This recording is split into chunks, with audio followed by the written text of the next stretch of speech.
30 जुलाई की रात लोकसभा के बाद राज्यसभा ने भी public examinations prevention of unfair means amendment bill 2026 पास कर दिया। सरकार का संदेश साफ था कि अब परीक्षा प्रणाली को और सुरक्षित बनाया जाएगा।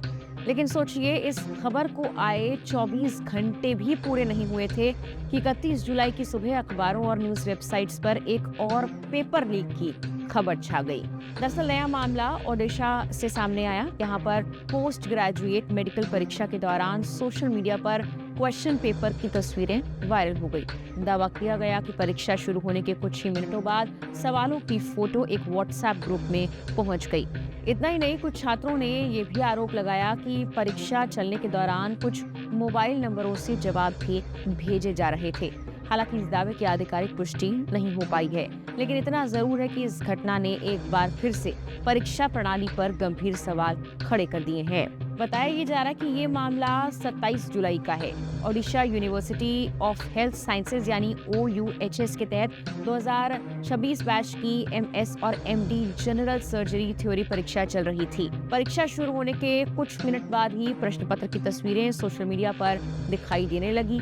भुवनेश्वर के एक निजी मेडिकल कॉलेज के छात्र ने ये बताया कि उसे ये तस्वीरें एक व्हाट्सएप ग्रुप के जरिए मिली थी, जिसे बेरहामपुर के एक छात्र ने बनाया था।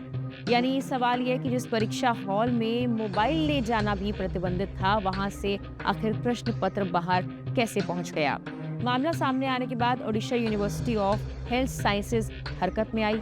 विश्वविद्यालय के कुलपति प्रोफेसर मानस रंजन साहू ने मेडिकल कॉलेज के प्रिंसिपल के साथ वर्चुअल बैठक की और बाकी बची परीक्षाओं के लिए सुरक्षा व्यवस्था और सख्त करने के निर्देश दिए।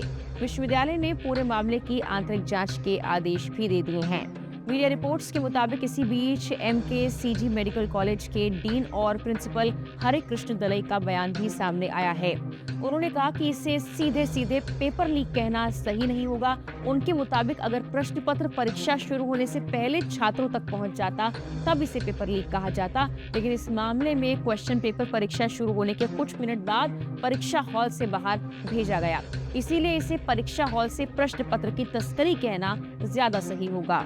लेकिन अब सवाल ये उठता है कि नाम चाहे पेपर लीक रखिए या पेपर स्मगलिंग, क्या आम छात्रों के लिए दोनों में कोई फर्क पड़ता है? अगर एग्जाम के दौरान ही सवाल बाहर पहुंच रहे हैं, अगर बाहर बैठे लोग सवाल देख पा रहे हैं और जवाब भेजे जाने के आरोप लग रहे हैं, तो क्या परीक्षा की निष्पक्षता पर सवाल नहीं उठेंगे? आखिर ईमानदारी से परीक्षा देने वाले छात्र किस पर भरोसा करें?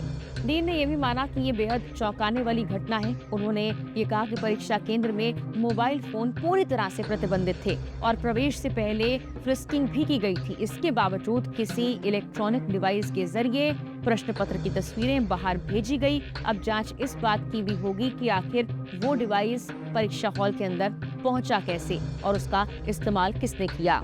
इस समय पोस्ट ग्रेजुएट मेडिकल की थ्योरी परीक्षाएं जारी हैं। 21 जुलाई से शुरू हुई इन परीक्षाओं के 2 पेपर हो चुके हैं, जबकि 2 और पेपर 1 अगस्त और 5 अगस्त को भी होने वाले हैं। सिर्फ MKCG मेडिकल कॉलेज में ही 154 छात्र ये एग्जाम दे रहे हैं। ऐसे में बाकी परीक्षाओं की निष्पक्षता को लेकर भी सवाल उठने लगे हैं। ये पूरा मामला ऐसे वक्त में सामने आया है जब देश पहले से ही परीक्षा सुरक्षा को लेकर बेहद संवेदनशील है।